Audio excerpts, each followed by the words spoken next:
ಎಲ್ಲರಿಗೂ ನಮಸ್ಕಾರ. ನಾನು ಡಾಕ್ಟರ್ ಶಾಲಿನಿ, ನಿಮ್ಮ ಮಕ್ಕಳ ತಜ್ಞೆ. ಇವತ್ತು ಮತ್ತೊಂದು ಇಂಪಾರ್ಟೆಂಟ್ ಟಾಪಿಕ್ ಬಗ್ಗೆ ಚರ್ಚೆ ಮಾಡೋಣ. ಅದ್ಯಾವುದು ಅಂತ ಹೇಳಿದ್ರೆ, ಮಕ್ಕಳಲ್ಲಿ ಜ್ವರ ಬಂದಾಗ ನಾವು ಮನೇಲಿ ಏನೇನೆಲ್ಲ ಮಾಡಬೇಕು, ಮಕ್ಕಳಿಗೆ ಜ್ವರ ಬಂದಾಗ ಏನೇನೆಲ್ಲ ವಿಷಯಗಳನ್ನ ನಾವು ತಿಳ್ಕೊಂಡಿರ್ಬೇಕು, ಯಾವಾಗ ಎದುರ್ಕೊಳ್ಬೇಕು, ಡೇಂಜರ್ ಸೈನ್ಸ್ ಏನೇನಿರುತ್ತೆ, ಮತ್ತೆ ಡಾಕ್ಟರ್ ಹತ್ರ ಯಾವಾಗ ಹೋಗ್ಬೇಕು. ಸೊ ಇದೆಲ್ಲ ವಿಷಯಗಳ ಬಗ್ಗೆ ಡೀಟೇಲ್ ಆಗಿ ಇನ್ಫಾರ್ಮೇಶನ್ ಕೊಡ್ಲಿಕ್ಕೆ ಪ್ರಯತ್ನ ಮಾಡ್ತೀನಿ. ವಿಡಿಯೋನ ಪೂರ್ತಿಯಾಗಿ ನೋಡಿ. ಇವತ್ತಿನ ವಿಡಿಯೋನ ಸ್ಟಾರ್ಟ್ ಮಾಡಿ.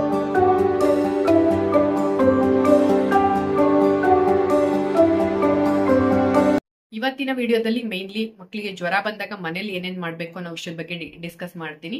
ನೆಕ್ಸ್ಟ್ ವಿಡಿಯೋದಲ್ಲಿ ಮಕ್ಕಳಿಗೆ ಜ್ವರ ಬರ್ಲಿಕ್ಕೆ ಕಾರಣಗಳೇನು, ಜ್ವರದಲ್ಲಿ ಏನೇನೆಲ್ಲ ಟೈಪ್ಸ್ ಗಳಿದೆ, ಪದೇ ಪದೇ ಮಕ್ಕಳಿಗೆ ಹೇಗೆ ಜ್ವರ ಬರುತ್ತೆ ಅನ್ನೋದ್ರ ಬಗ್ಗೆ ಡಿಸ್ಕಷನ್. ಮಕ್ಕಳಿಗೆ ಜ್ವರ ಬಂದಾಗ ಫಸ್ಟ್ ಸ್ಟೆಪ್ ನೀವು ಮಾಡ್ಬೇಕಾಗಿರೋದು, ಫಸ್ಟ್ ಜ್ವರ ಇದೆಯಾ ಇಲ್ವಾ ಅಂತ ಕನ್ಫರ್ಮ್ ಮಾಡ್ಕೊಳ್ಳೋದು. ಎಷ್ಟೊಂದ್ಸರಿ ಹಣೆ ಮಾತ್ರ ಬೆಚ್ಚುಗಿದೆ, ಕೈಯೆಲ್ಲ ತಣ್ಣಗಿದೆ, ಆದ್ರೂ ಮೈ ಬಿಸಿ ಇದೆ, ಈ ತರ ಎಷ್ಟೊಂದು ಎಕ್ಸ್ಪ್ಲನೇಷನ್ಸ್ ಅನ್ನು ನಾವು ಕೊಡ್ತಾ ಇರ್ತೀವಿ. ನಾನು ಎಲ್ಲಾ ಪೇರೆಂಟ್ಸ್ಗೂ ಕೊಡುವಂತ ಫಸ್ಟ್ ಸಜೆಷನ್ ಏನು ಅಂದ್ರೆ, ಮನೇಲಿ ದಯವಿಟ್ಟು ಥರ್ಮೋಮೀಟರ್ನ ಇಟ್ಕೊಳ್ಳಿ. ಯಾಕೆಂದ್ರೆ ಫೀವರ್ ಎಷ್ಟು ಬರ್ತಿದೆ ಅನ್ನೋದು ನಿಮ್ಗಷ್ಟೇ ಹೆಲ್ಪ್ ಆಗೋದಿಲ್ಲ, ನಾವು ಡಾಕ್ಟರ್ಸ್ ಆಗಿ ಏನ್ ಟ್ರೀಟ್ಮೆಂಟ್ ಕೊಡಬೇಕು, ಯಾವ ರೀತಿ ನೆಕ್ಸ್ಟ್ ಪ್ರೊಸೀಡ್ ಮಾಡಬೇಕು ಅನ್ನೋದು ಕೂಡ ತುಂಬಾ ಇಂಪಾರ್ಟೆಂಟ್ ಆಗುತ್ತೆ. ಸೊ ಅದಕ್ಕೋಸ್ಕರ ಟೆಂಪರೇಚರ್ನ ಮಾನಿಟರಿಂಗ್ ಮಾಡೋದು ತುಂಬಾ ಹೆಲ್ಪ್ಫುಲ್ ಆಗುತ್ತೆ. ಜ್ವರ ಅಂತ ಯಾವಾಗ ಕರಿತೀವಿ, ಮೋರ್ ದೆನ್ 100 ಇದ್ರೆ, 100ಕ್ಕಿಂತ ಜಾಸ್ತಿ ಹೋಗ್ತಾ ಇದ್ರೆ ಅವಾಗ ನಾವು ಜ್ವರ ಅಂತ ಕರಿತೀವಿ. ಫಸ್ಟ್ ಸ್ಟೆಪ್ ನೀವು ಜ್ವರ ಬಂದಾಗ ಮಾಡ್ಬೇಕಾಗಿರೋದು, ಮಕ್ಕಳಿಗೆ ಸ್ಪಾಂಜಿಂಗ್ ಅನ್ನ ಮಾಡಬಹುದು. ಸ್ಪಾಂಜಿಂಗ್ ಅಂದ್ರೆ ಬರೀ ಹಣೆ ಮೇಲೆ ತಣ್ಣೀರ್ ಬಟ್ಟೆ ಇಡೋದಲ್ಲ. ಎಷ್ಟೊಂದು ಮೂವೀಸ್ ಅಲ್ಲೆಲ್ಲ ತೋರಿಸ್ತಿರ್ತಾರೆ ಹಣೆ ಮೇಲೆ. ಸೊ ದೊಡ್ಡವರಿಗಾಗ್ಲಿ ಸಣ್ಣ ಮಕ್ಕಳಿಗಾಗ್ಲಿ ತಲೆ ಮೇಲೆ ತಣ್ಣೀರ್ ಬಟ್ಟೆ ಹಾಕಿರ್ತಾರೆ. ಅದಕ್ಕೆ ನಾವು ಸ್ಪಾಂಜಿಂಗ್ ಅಂತ ಕರೆಯೋದಿಲ್ಲ. ಸ್ಪಾಂಜಿಂಗ್ ಅಂದ್ರೆ ಏನು, ನಾರ್ಮಲ್ ಒಂದು ಕಾಟನ್ ಬಟ್ಟೆನ ತಗೊಂಡು ನಾರ್ಮಲ್ ವಾಟರ್ ಅಲ್ಲಿ, ಫುಲ್ ಜಾಸ್ತಿ ತಣ್ಣಗಿರುವಂತ ಫ್ರಿಡ್ಜ್ ವಾಟರು ಅಲ್ಲ ಅಥವಾ ಬಿಸಿ ವಾಟರು ಅಲ್ಲ, ಸೊ ನಾರ್ಮಲ್ ನೀರನ್ನ ತಗೊಂಡು ಕಾಟನ್ ಬಟ್ಟೆಯಿಂದ ಮೈಯೆಲ್ಲ ಚೆನ್ನಾಗಿ ಒರೆಸೋದು ಕೂಡ ತುಂಬಾ ಇಂಪಾರ್ಟೆಂಟ್.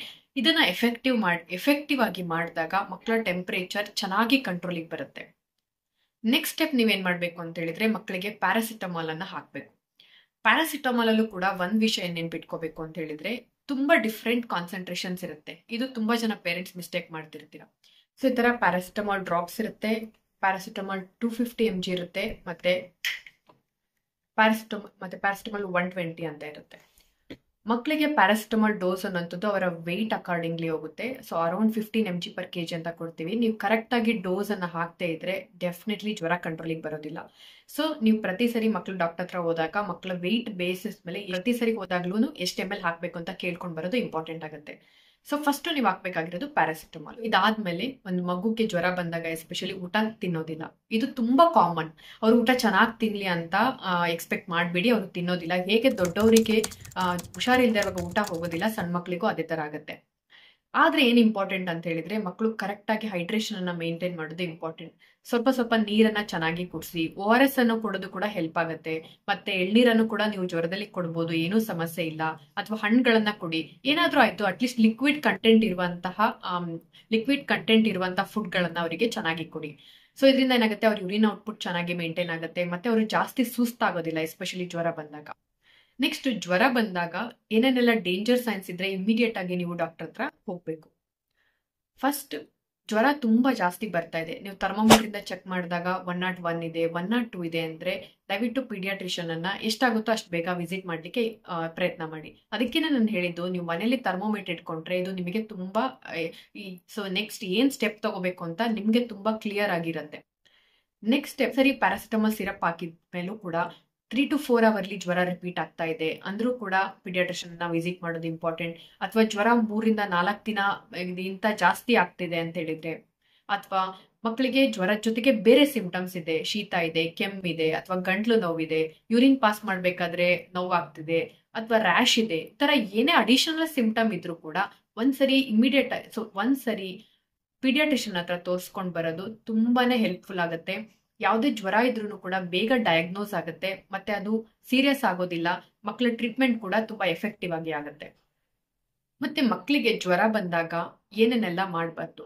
ಮಕ್ಕಳಿಗೆ ಜ್ವರ ಬಂದಾಗ ಫಸ್ಟ್ ಆಫ್ ಆಲ್ ನೀವು ಮಾಡೋದೇನು ಅಂತ ಹೇಳಿದ್ರೆ, ಸರಿಯಾಗಿ ನೀರಿನ ಅಂಶನ ಕೊಡೋದಿಲ್ಲ.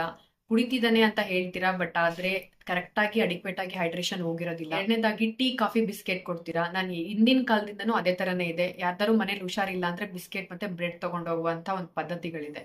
ಸೊ ಈ ರೀತಿ ಮೈದಾ ಇರುವಂತ ಕಂಟೆಂಟ್ ಕೊಟ್ಟಾಗ ಅಥವಾ ಟೀ, ಕಾಫಿ ಕೊಟ್ಟಾಗ ಮಕ್ಕಳಿಗೆ ಇನ್ನಷ್ಟು ಗ್ಯಾಸ್ಟ್ರೈಟಿಸ್ ಆಗುತ್ತೆ. ಮಕ್ಕಳು ಇನ್ನೊಂದು ಹೊಟ್ಟೆ ನೋವು ಅಂತ ಅಡಿಷನಲ್ ಆಗಿ ಕಂಪ್ಲೇಂಟ್ ಮಾಡ್ಲಿಕ್ಕೆ ಶುರು ಮಾಡ್ತಾರೆ.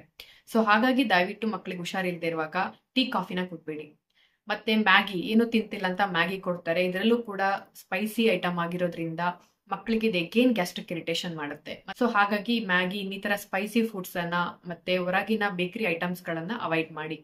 ಮತ್ತೆ ಏನೇನೆಲ್ಲ ಕೊಡ್ಬೇಕು ಫುಡ್ ಐಟಮ್ಸ್ ಅಂದ್ರೆ, ಮಕ್ಕಳಿಗೆ ಚೆನ್ನಾಗಿ ಬಿಸಿ ಬಿಸಿ ಅನ್ನ ಕೊಡ್ಬೋದು, ಗಂಜಿಗಳನ್ನ ಮಾಡ್ಕೊಡಿ, ಸೂಪ್ಸ್ ಅನ್ನ ಮಾಡ್ಕೊಡಿ, ಒಂದು ಸಾಫ್ಟ್ ಡಯಟ್ ಅನ್ನ ಕೊಡ್ಲಿಕ್ಕೆ ಪ್ರಯತ್ನ ಮಾಡಿ. ಮತ್ತೆ ಮಕ್ಕಳಿಗೆ ಜ್ವರ ಬಂದು ಹೋದ್ಮೇಲೂ ಕೂಡ ಸರಿಯಾಗಿ ಅವರ ನ್ಯೂಟ್ರಿಷನ್ ಅನ್ನ ಟೇಕ್ ಕೇರ್ ಮಾಡೋದು ಇಂಪಾರ್ಟೆಂಟ್ ಆಗಿರುತ್ತೆ. ಒಳ್ಳೆ ನ್ಯೂಟ್ರಿಷನ್, ಮಕ್ಕಳು ರಿಕವರಿ ಆದ್ಮೇಲೂ ಕೂಡ ಜ್ವರ ಬಿಟ್ರು ಕೂಡ ಒಂದ್ 2-3 ದಿನ ಸರಿಯಾಗಿ ಊಟ ಮಾಡೋದಿಲ್ಲ. ಅದಾದ್ಮೇಲೆ ಊಟ ಮಾಡಕ್ಕೆ ಶುರು ಮಾಡ್ತಾರೆ. ಆ ಟೈಮಲ್ಲಿ ಚೆನ್ನಾಗಿ ಡ್ರೈ ಫ್ರೂಟ್ಸ್ ಕೊಡುವಂಥದ್ದು, ಸೊ ಹೆಲ್ದಿ ಫುಡ್ಸ್ ಅನ್ನ ಕೊಡುವಂಥದ್ದು ತುಂಬಾ ಇಂಪಾರ್ಟೆಂಟ್ ಆಗಿದೆ. ಹೋಪ್ ಈ ವಿಡಿಯೋ ನಿಮಗೆ ಹೆಲ್ಪ್ ಆಯ್ತು ಅಂತ ಭಾವಿಸ್ತೀನಿ. ಮಕ್ಕಳ ಆರೋಗ್ಯಕ್ಕೆ ಸಂಬಂಧಪಟ್ಟಂತೆ ಏನೇ ಡೌಟ್ಸ್ ಗಳಿದ್ರು ಕಮೆಂಟ್ಸಿನ ಮೂಲಕ ತಿಳಿಸಿ. Thanks for watching. Happy parenting.